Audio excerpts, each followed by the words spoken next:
back to another episode of Popcorn Podcast with Leigh and Tim. I am Tim. And I'm Leigh. And today we're going to talk all things movies, from reviews, new releases, trailers, and of course, hot movie news from the past week. Well, the big ticket item of last week, you went and saw Gloria Bell, didn't you? I did. I popped into the Dendy in Newtown with a friend, call out to Brad, and we saw Gloria Bell. I adored this movie. It was just a movie that I sat there smiling from ear to ear.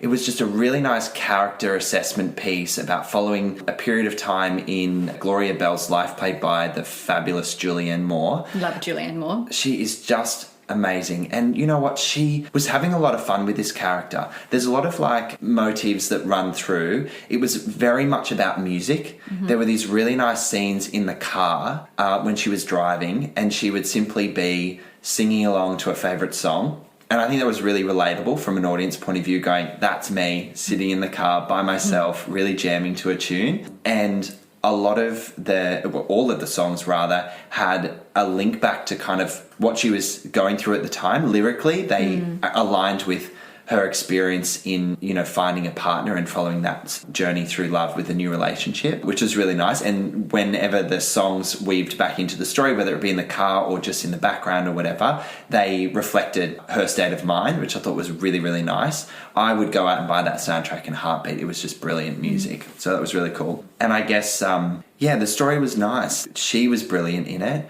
The supporting cast were all really great. They were all a little bit hopeless at life in some way. There was a lot of conflict, but it was underpinned by a lot of dark humour. She was quite a weird character, but she was always about trying different experiences in life. There was this great little scene, it went probably for 20 seconds, where, I don't know if you heard of these groups you can do where you lay down and you just start laughing together. You can go to these cuddle groups and stuff. She would just get up and do all that sort of stuff. Nothing sinister, of course. It's following her story about meeting this guy in a bar and kind of going through that relationship and the complexities of being a divorcee, both of them, and having families, and how they interweave the relationships within established complicated relationships within family. And it was great, and there's so many kick-ass moments in there. She really owns the situation, and it was just a joy to watch. And John Turturro is the love interest, isn't he? Yeah, he's actually really excellent in it. He's a very complicated character, and there's things that happen between him and Gloria Bell that are really interesting and quite funny and awkward, as life is. I like to see him in roles like this because he normally plays such silly characters. You see him in Transformers or that Adam Sandler movie that I can't quite remember the name of. Yeah. But you forget that he has the goods. Yeah, he really does. He's got the acting chops, and he plays a really reserved, awkward character, and he really takes you on a ride there. You really feel for him for various reasons. So he was excellent. How many popcorn kernels would you give it? I would give it a 4. I think I had a really great time. I loved it. Solid 4? Solid 4. Well, go out and see Julianne Moore. She's such a joy to watch. Get out there and see Gloria Bell while it's in the cinemas. Absolutely recommend. What have we got out this week? What else we got? We got 3 titles. Obviously, the biggest one hitting the cinemas is John Wick Chapter 3, starring Keanu Reeves. Hyphen Parabellum. Make sure you use the official title, please. That's so long. What the hell does Parabellum mean? I don't know. Can you tell me? Keanu Reeves is having an absolute renaissance at the moment. I love Keanu Reeves. He does likability. He has likability. A lot of likability, and he's kind of fallen into these cult movies throughout his career. Bill and Ted, The Matrix, this John Wick series that are now 3 films in, and probably more to come. He is actually a fascinating career to look back on. And in this one, John Wick's got another target on his head, and it's a huge action set piece full of a lot of violence. Which I think is the appeal of these movies, that they're a little bit outrageous and they just have a lot of fun. On the other end of the spectrum, we've got another British film called Peterloo, which is a British period film about Peterloo Massacre, that famous massacre that I know nothing about, from 1819. Oh, yes, the one 1819. The reviews aren't great straight out of the bat, right. But I haven't seen it yet, but I'm not sure I'll be rushing out to see it, to be honest. No, me neither, but we'll see if we do find ourselves watching that one. A sweet and topical film we've got out is also The Sun Is Also a Star, based on a book by Nicola Yoon. It's about teen love set against the hot topic of immigration. It really is a hot topic, and I think that it could actually be quite good. What's come out last week that's still in the cinemas? We do have a review up on Pokemon Detective Pikachu. Yes, that was our last podcast. Yes, so please go check that out. And just jumping in quickly, thank you to those who have listened to our podcast so far. We love you. Yeah, we love you. Thank you. Keep listening. And we really appreciate positive, constructive feedback. So keep that coming. And we'll keep podcasting. Yeah, so Pokemon Detective Pikachu, that's out. The Hustle, starring Anne Hathaway and Rebel Wilson. Now, this one's getting a bad rap for being a pointless remake. I think what they were shot for shot sort of thing. Yeah, I think they were aiming for a more feminist sort of remake, and it's sort of not hitting the mark, really. Yeah, and not really living up to the remake challenge of being better or on par with the original. Yeah, it's not adding anything, really. No, it's a shame. But I do love Anne Hathaway, and I'll watch her in anything, to be honest. Absolutely. I'm with you. We've also got All Is True, Shakespeare story starring Kenneth Branagh, Judi Dench and Ian McKellen, all the sirs and dames. Yeah, triple thread of Shakespearean storytelling. And then rounding it out for the week is Poms, where a group of ladies start a cheerleading squad in their retirement village. Now, this is getting a bad rap as well, but I just want to say it's just a bit of fun. Exactly. Just don't look into it for anything more than it is. It's a bit of fun. Let the ladies have their damn cheerleading squad, Exactly. I say. Harmless. Grab your choc top and go check it out and have a good time. Had some big news this week. Yeah, lots to talk about in this section. Doris Day passed away at the age of 97, sadly. Yeah, it's a pretty good innings. She was obviously a golden Hollywood actress who starred in Calamity Jane, Pillow Talk, and in her later life she was an animal rights activist. So rest in peace, Doris Day. It opens up the opportunity to go back to a golden age of cinema and relive and rewatch past films starring these classic beloved actors. So I plan on going back and kind of revisiting some Doris Day movies potentially, and maybe we could talk about it in later podcasts. It was the golden era of Hollywood for a reason. Exactly. In happier news, I am absolutely fanging for this one. James Wan is going to be shooting Mortal Kombat in South Australia. I wouldn't pick you to be excited about a Mortal Kombat reboot movie, but I'm listening. I loved the first movies from 1995. What, the one starring Kylie Minogue? No, Isn't she in one of them? That's Street Fighter. Oh, God, I'm embarrassed now. Get your video games now I'm going to be stalked and murdered for getting them mixed up. No, who was in that was Christopher Lambert. I'm really excited about this because it's a great win for the local Australian economy. And James Wan's usually known for horror, so this dark version of the video game I think is going to be right up his alley. Yeah, absolutely. I mean, he has made a name for himself in the cinema over the last probably 15 years, decade. Whenever Saw hit the cinema, and then he's done great things recently. Aquaman, which absolutely blew up the box office, surprisingly. So yeah, let's see what he's got in store for us for Mortal Kombat. I mean, the original was 1995, and just think of the CGI improvements. Oh, it's going to be an epic. It's going to be amazing. Miles above. And talking Disney, and Disney kind of takes up pretty much the rest of our movie news this week. So we'll start with Cruella. Emma Thompson is in early talks for a role in Cruella, she'll be joining leading lady Emma Stone, who will be playing the title character. I understand Cruella is like a prequel of how Cruella became to be the evil puppies obsessee. So that's really interesting. When I first heard this, I was just so excited because I thought Emma Thompson, Cruella, perfect. I know, me too. And then I realised that it's a prequel and she's not going to be Cruella. And look, I like Emma Stone, I do. I just can't go past Emma Thompson as Cruella. So Emma Thompson casts her in everything. When I first started reading this piece of news, I thought exactly the same thing, Leigh. I thought, oh, okay, so that Emma Stone Cruella movie has obviously been shelved, and they've got Emma Thompson, and then But anyway, look, she's still part of it. That's great. Well, that's going to hit cinemas in December 2020, so we'll see how that develops. What else we got? More movie news in the Disney corner. The next Star Wars movie has been announced to be made by the creators of Game of Thrones and has a 2022 release. Obviously, that's quite smart placement in terms of publicity media spin, because Game of Thrones is top of mind right now with only one episode to go. Yeah, but everybody's hating on the last season, so I don't know if this is a good move. I mean, the writing has been criticised in this last season for being really bad. Yeah, so I'm not holding out good hope for the future of the Star Wars saga. That's a bit of a worry, but hopefully, maybe the dust will settle on the negative sentiment around the Game of Thrones season finale, and they'll bring something big to Star Wars franchise. This is going to be the first of 3 new Star Wars movies in the franchise, and Bob Iger, the CEO of Disney, announced last week that they're playing this cool. So there's going to be a 3-year gap after The Rise of Skywalker, which comes out December 2019, just to let the dust settle on the Skywalker saga and allow, I guess, a proper reset and realignment, and to give a bit more anticipation back into the Star Wars franchise, because they were kind of like just pumping them out again and again. And you open the fridge, there's nothing there. So what's it going to be? Greasy pizza?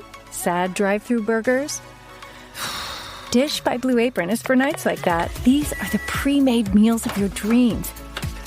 At least 20 grams of protein, no artificial flavors or colors, no chopping, no cleanup, no guilt. Keep the flavor, ditch the subscription. Get 20% off your first 2 orders with code APRON20. Terms and conditions apply. Visit blueapron.com/terms for more. Hey, I'm Paige DeSorbo, and I'm always thinking about underwear. I'm Hannah Berner, and I'm also thinking about underwear, but I prefer full coverage. I like to call them my granny panties. Actually, I never think about underwear. That's the magic of Tommy John. Same. They're so light and so comfy, and if it's not comfortable, I'm not wearing it. And the bras, soft, supportive, and actually breathable. Yes, Lord knows the girls need to breathe. Also, I need my PJs to breathe and be buttery soft and stretchy enough for my dramatic tossing and turning at night. That's why I live in my Tommy John pajamas. Plus, they're so cute because they fit perfectly. Put yourself on to Tommy John. Upgrade your drawer with Tommy John. Save 25% for a limited time at TommyJohn.com/comfort. See site for details. I think Solo, A Star Wars Story, kind of put a bit of a damper on what they were trying to do and pump out creatively. 2022 will see a reset in the Star Wars franchise, and the Game of Thrones creators will get us there. Also on Disney, they've just announced a plethora of mostly untitled releases for the next however many years.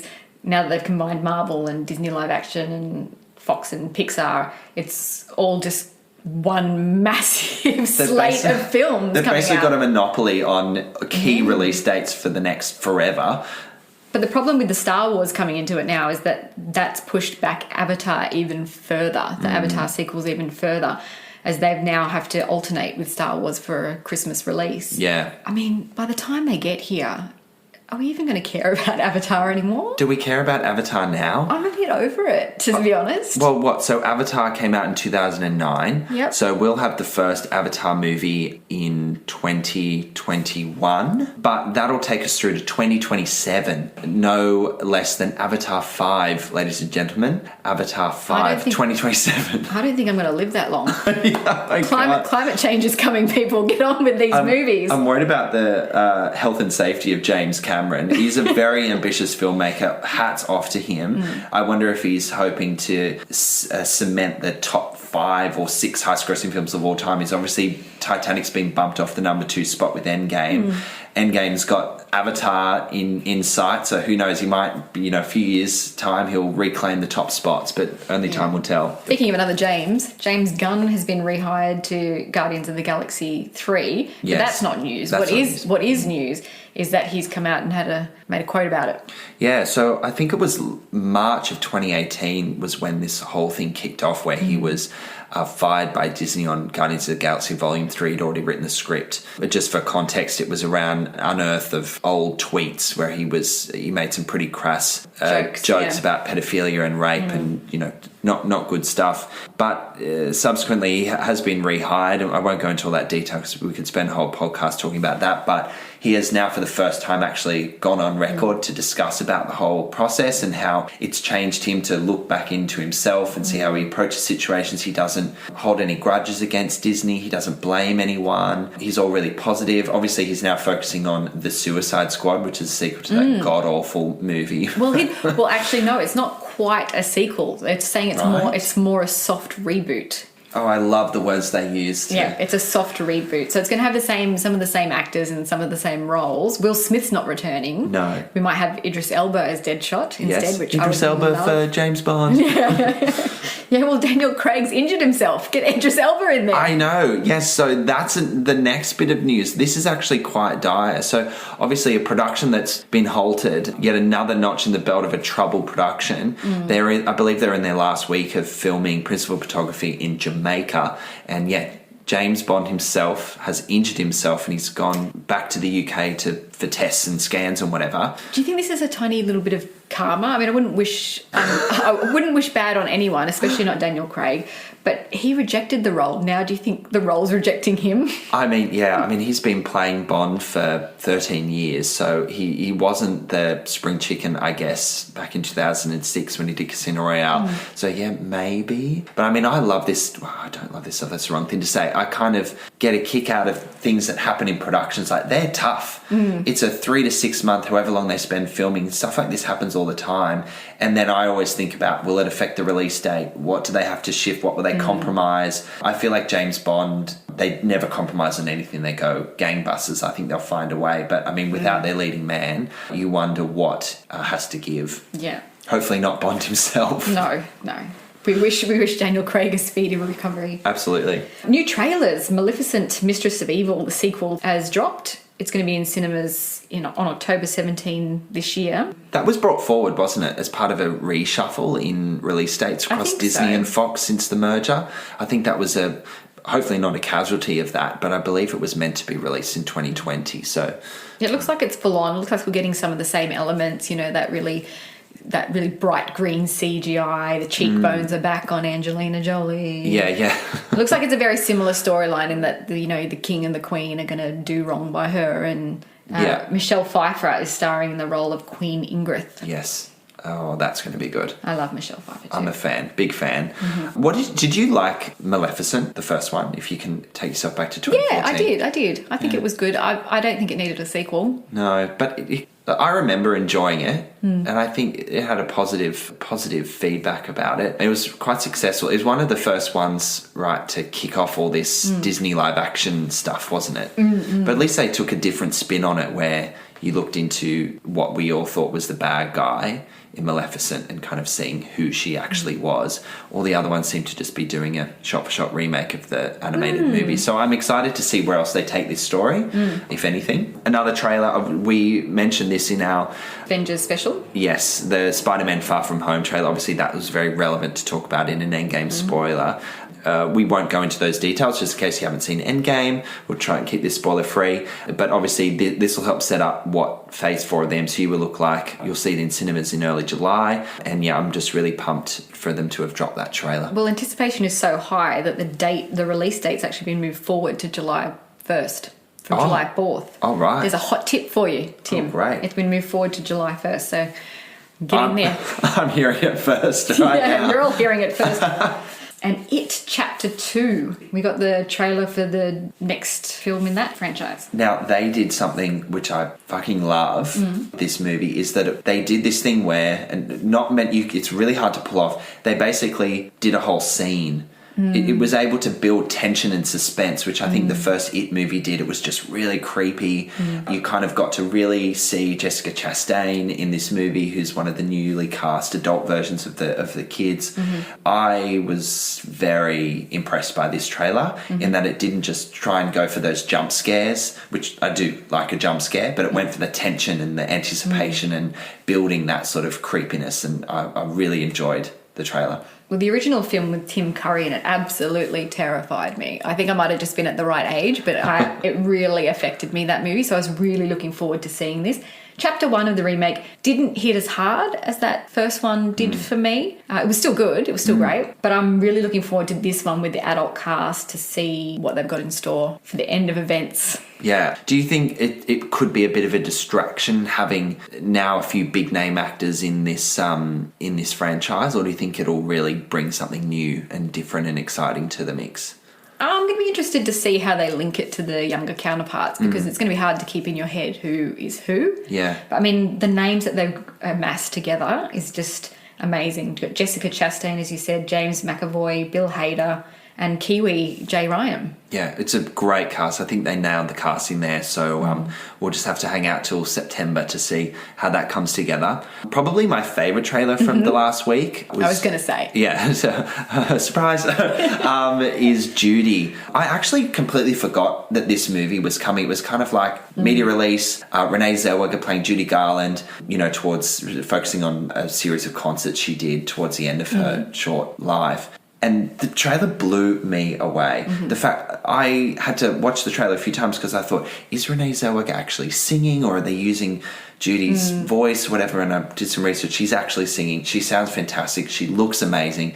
I think it's going to really be one of the better bio movies. I mean, the story around Judy Garland is fascinating, twisted, devastating. So I think they've really done a good job in showcasing what this movie can be, and the acting chops that Renee Zellweger, we all know she has. Can't wait for her to kind of like kick it out of the park. Yeah, well, we don't see her very often, but then when we do, she brings her A game for sure. Absolutely. So this is scheduled for release on October 10 at this stage. That's just penciled in. It's not officially announced yet, I don't think. For the start of Oscar season. Yes. Wow, what a week. Jam-packed. Amazing. I think that's all we've got for this week, though. It is, and the big release for next week is Aladdin. Disney remake. Disney. We should just call it the Disney podcast. Yes, another remake in the Disney live-action realm. I am nervous. How do you feel about Aladdin at this point in time? I'm not feeling super confident about it, I've got to be honest. Dumbo, which was also out just recently, had the different element of Tim Burton's spin on it. Yeah. So it brought something new. I think they're going to go for a shot-for-shot remake here, and I just don't think it's going to... I think it's just going to be a bit pointless. I like when it brings something new to the remake. Do you think Guy Ritchie is that new thing? The whole street rap, the whole quick cut stuff that he does really well. He's a bit hit and miss. Oh God, I forgot it was a Guy Ritchie film. Yeah, it's a Guy Ritchie film. I'm even less enthused. Oh, see, I think that might be its only saving grace. Well, anyway, that'll be an interesting podcast when we review that one, Leigh. Keep your eye out for Will Smith's album that accompanies it. Oh my God. That's not real. That's not real. Is the genie going to rap? Yeah. Fresh Prince of Bel-Air rap. Well, I think that rounds it up pretty well for the week. We will be back with another podcast with more movie news, trailers, and probably next will be our review of Aladdin, I guess, so we'll see what we both think. Thanks for tuning in, everyone. And we'll see you next time.